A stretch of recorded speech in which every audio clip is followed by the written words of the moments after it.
What's up, guys, and welcome back to the Pickleball Connection podcast. I'm Danea. And I'm Barrett. We're super stoked to be hanging out with you guys today. Today, we're going to be doing a segment that we call CTN, or Cruisin' News. This is where we look at all the latest pickleball news and chat about it. So, without further ado, let's get into it.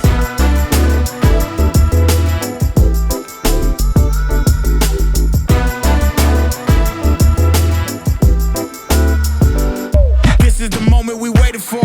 Everything you want is right here. We gon' give them what they came for. We gon' take it up from last year. Watch the game change. Watch the game change. Watch the game change. Watch the game change, yeah. I gotta win. Watch me kick down that door, they won't let me in.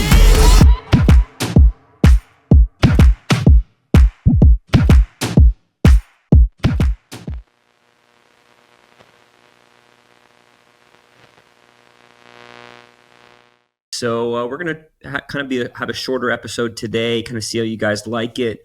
But our first topic, it comes from the Kitchen's Facebook page. It was also reported a couple other places. Honestly, it's kind of a fun, lighthearted topic and it got a lot of engagement. But basically, I'm sure a lot of you saw this post. This is what it says. 3D printing startup nears breakthrough for quieter pickleball. And it goes on to say that this pickleball is like 10 decibels quieter than the standard ball. The comments were quite hilarious. So what I'm going to do is I'm going to actually read you some of these comments. Okay. And then I kind of want to get your thoughts on this. Okay. So here's what some people had to say. The question is, how loud are current pickleballs? And a bunch of people are debating back and forth. Are current pickleballs actually loud? Then it goes on to say it's going to be a higher price for sure. This person said, saw those in the toy section at Petco. This person said, nothing like the pock or the Ooh, that was pretty good. Thanks. Nothing like the I can't do it again. Of a pickleball hitting the paddle in the morning.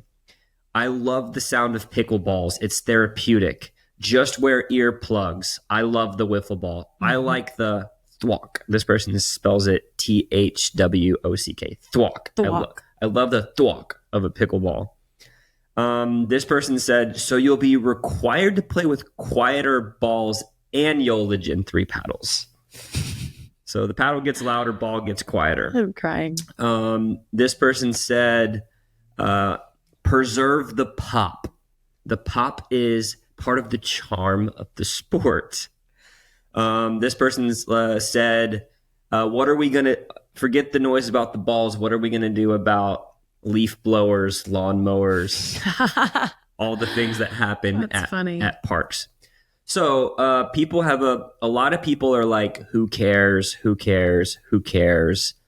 Most people that I've seen in this post are like, don't really care that the ball's getting quieter. But I want to hear from you. I want to also hear from the listeners today if loud pickleballs, if you think that this is actually an issue. But before I do, somebody posted a chart. This is a decibels chart. I didn't know anything about this, but it basically, for some perspective, when somebody's whispering, it's 30 decibels. Okay. When somebody's having normal conversation, it's like 60 decibels. But the difference between 10 decibels, so this is like the difference between these balls versus a normal ball, is literally the difference between an electric toothbrush and a washing machine.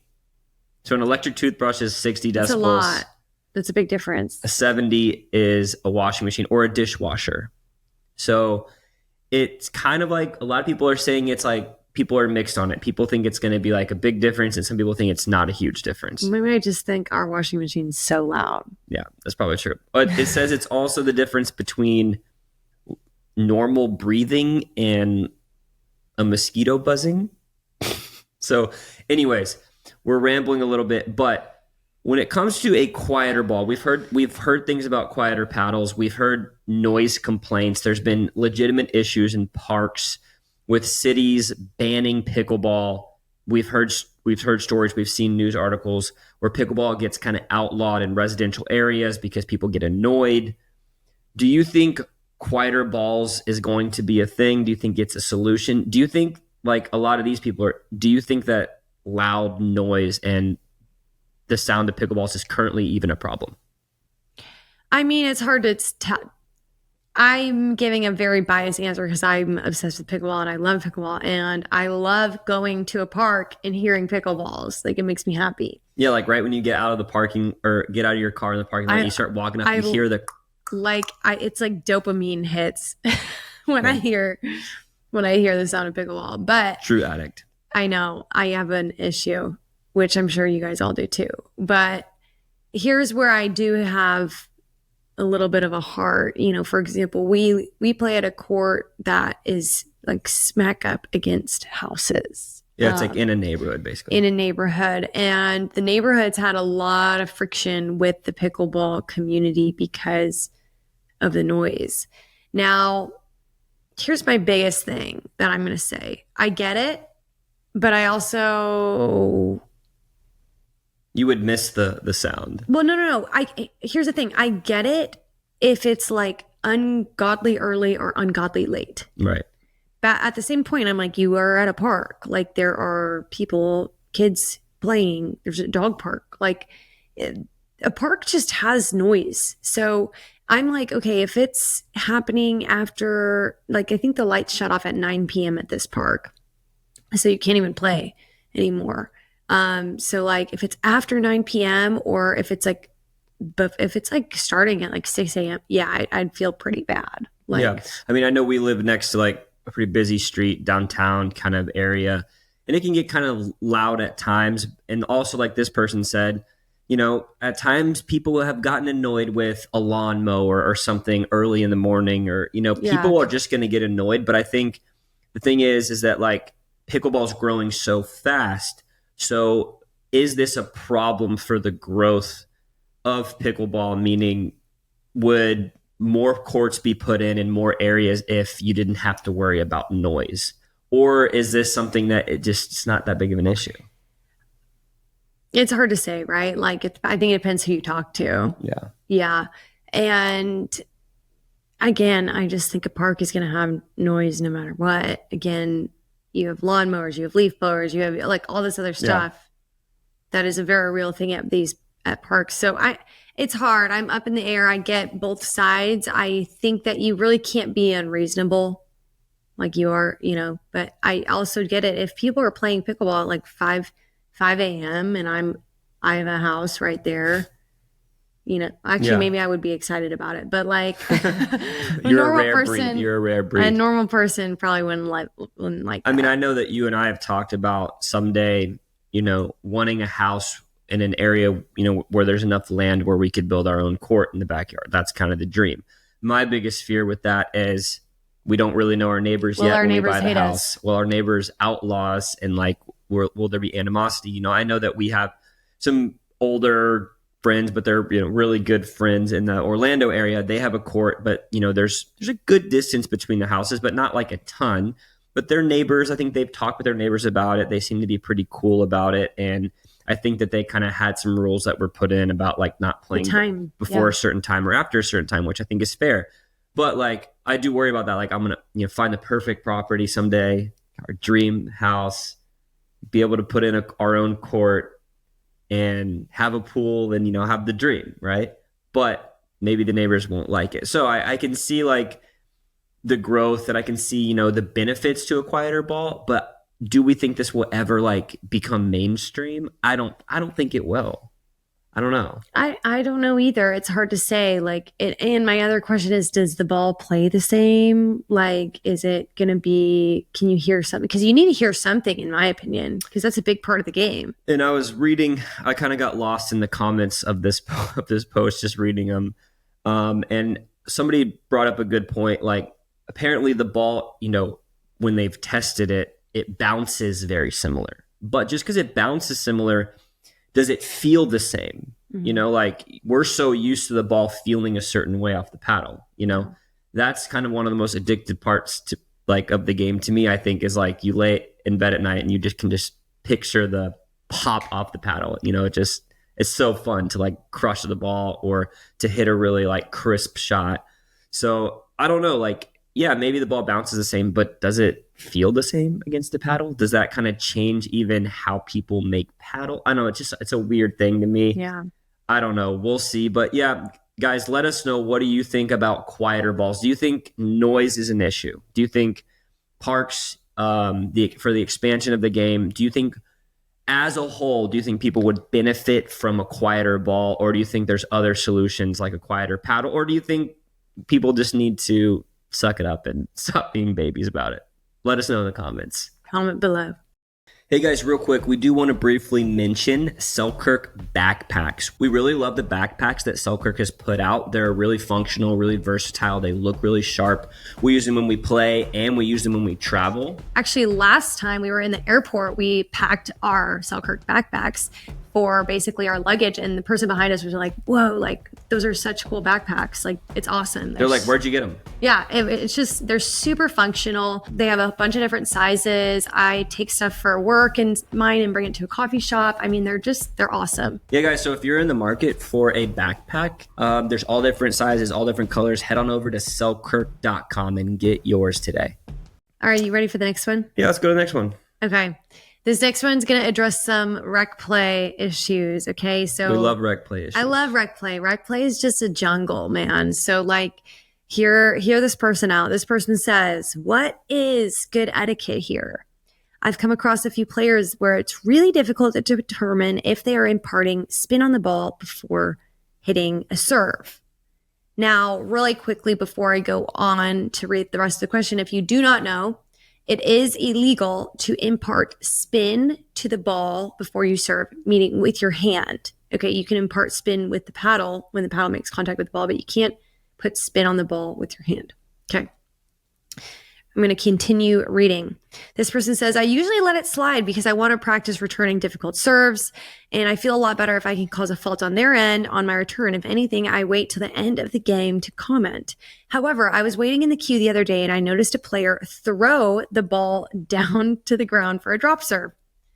Side note, this is also illegal. Okay, continue. If you're going to drop the ball in a drop serve, you cannot force the ball down. It's all gravity. Just got to let it go. You just got to let Can't it go. throw it up, can't throw it down. Yeah, so illegal. This person continues on and says, I never played against him due to how the paddle rack was working, so I didn't say anything. However, given the chance I did play him, what would be the best approach? I'm assuming he just didn't know because his play level wasn't that great. LOL. But would it make a difference in the approach? That is a blatant illegal serve. But what if things are different and the player was consistently hitting above the waist? What about other illegal serves? I'm going to call out an overhead serve for sure. But besides that, what's good etiquette? Yeah, this is interesting. I think, have you dealt with this in rec play, like people with clearly illegal serves? I definitely see illegal serves in rec play, and I mean, I don't think it's quite as common since we've transitioned to probably playing more high level. Like most higher level players know what's illegal and what's not. I think you probably see this even more at the beginner intermediate level. Yeah. I remember, I don't know if you remember this, but not too long ago, a couple days ago maybe, we were playing actually against a team, and I didn't really think it was maybe borderline, but I didn't think anything of it. This guy's serve, and his partner called him out, and his partner like stopped, and he was like, he like looked at me and he like signaled, and he was like, "Was that illegal?" And I was like, "Maybe, I don't know." And he was like, and basically he had a conversation with his partner, and that was an interesting thing to see because like his teammate was the one that pointed it out. I kind of barely even didn't notice it. Yeah.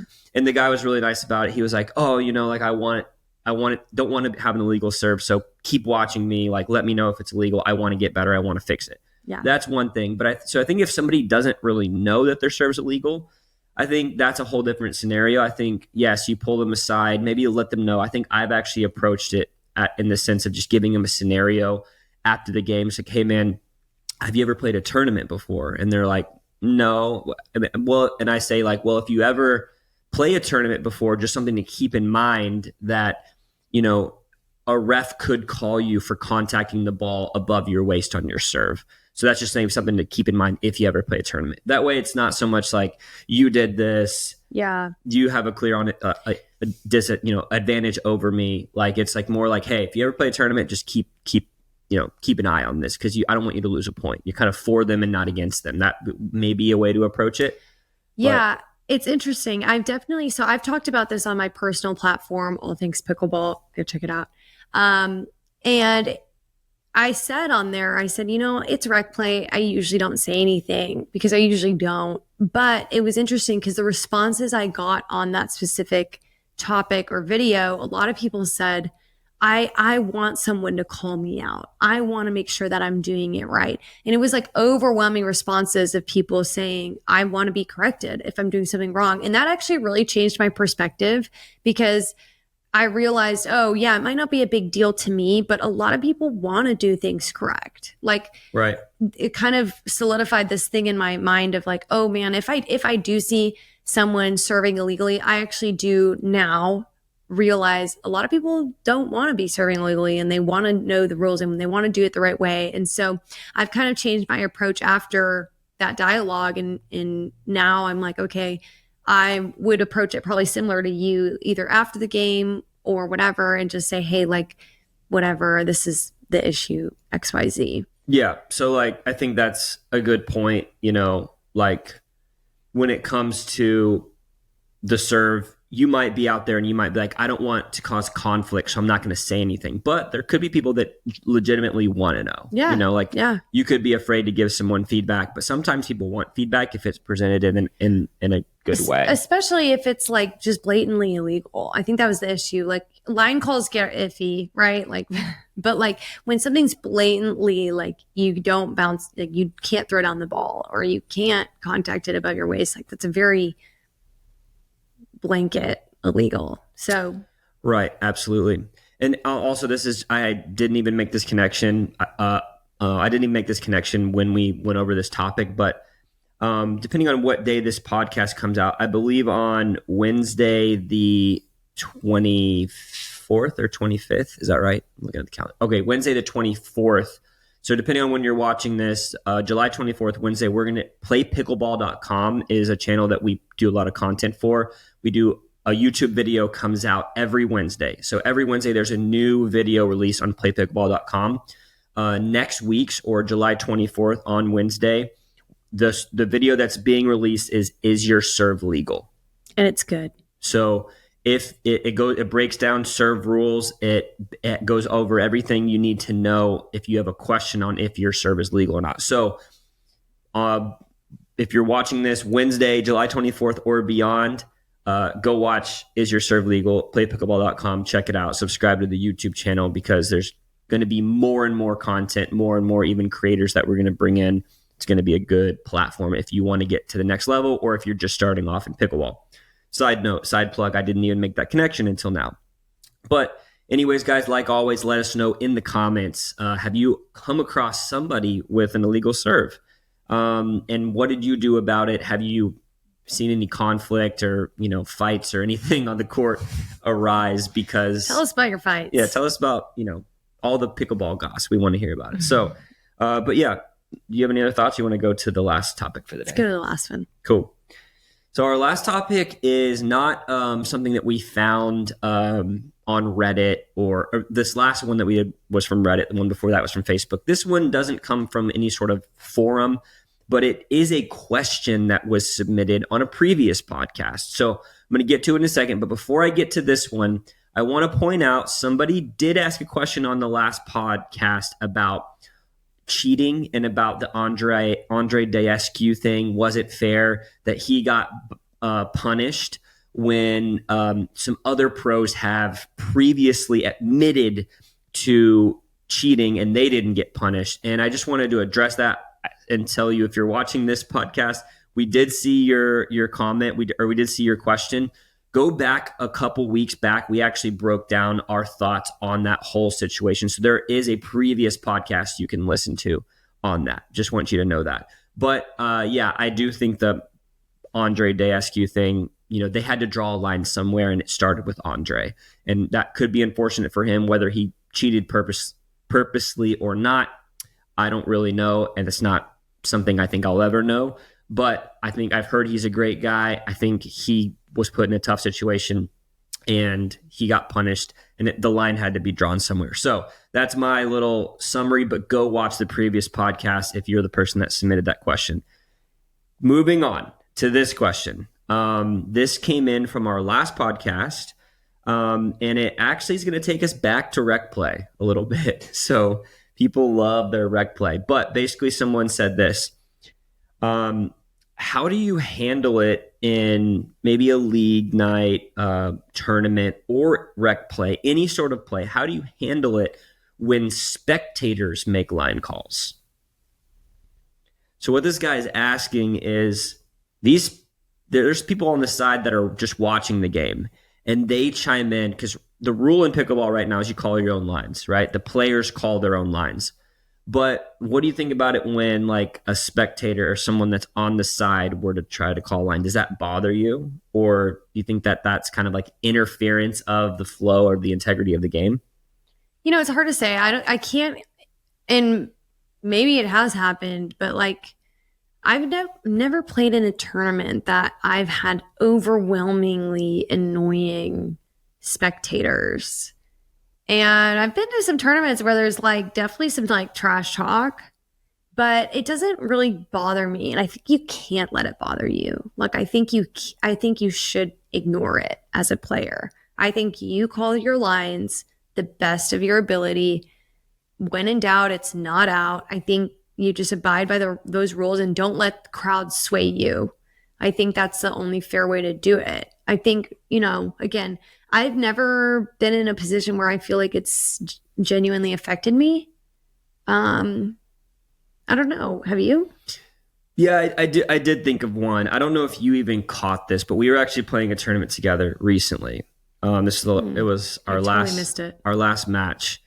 There was a ball that I called, or there was a ball that was close, and I was closest to it on the court. There was a shadow coming in on the court, so honestly, I was like, that looked 50-50 to me. And I immediately turned to you and I was like, hey, like, what did you see? Before you answered, the dad, it would be a dad. The dad of the player that we were playing against, like, looks right at me and points, says, oh man, that wasn't even close. It was way in. And I was like, okay, I get that you're the dad. I get that you have probably a high value for justice, but like, I'm asking my partner, and it actually this has nothing to do with you.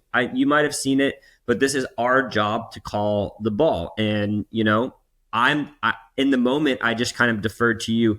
I think you also said you either said like, yeah, I think it was in, or you said like, I'm not quite sure. And the other team was very adamant it was in. So I was like, okay, you know, just take it. You know, I didn't kind of make a big deal about it, but I remember thinking back to that moment after the game, and I kind of got a little mad. I kind of like was thinking like, I don't know, like that guy didn't need to chime in. And obviously he's the person's dad. He doesn't need to like, you got a bias going, you know? Yeah. He's clearly biased. Right. So I get in situations, it can be like kind of one of those, like, who asked you situations, like, and I think that it's probably right for spectators to remain unbiased and just let players call their lines, especially if it's like a tournament, or, you know, that's the job to not to defer to the crowd, but to defer to a ref. Like, you never see a pro match where they ask the fans, right, was this in or out, right? So I think that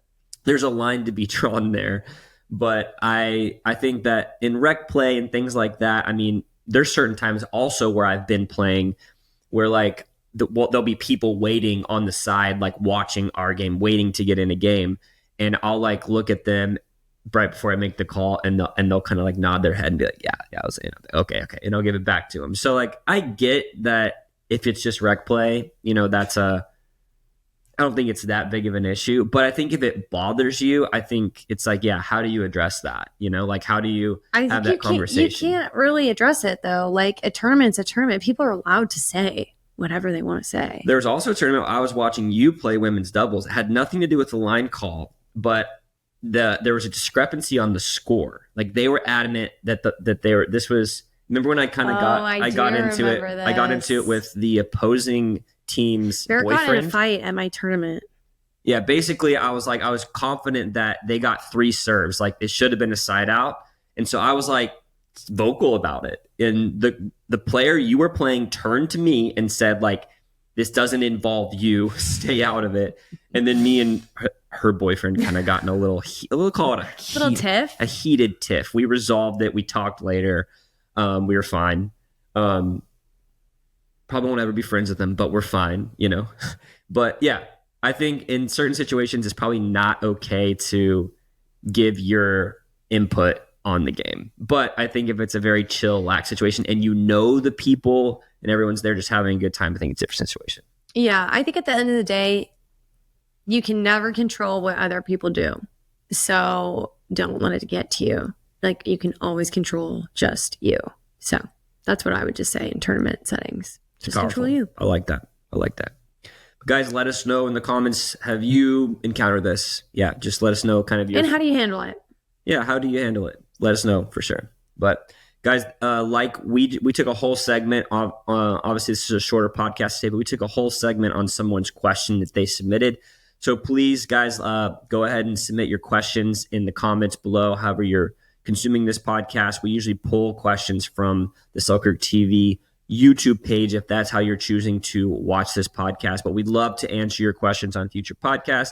And like always, be sure to give us a like, a follow, share this podcast with a friend. It really helps it grow.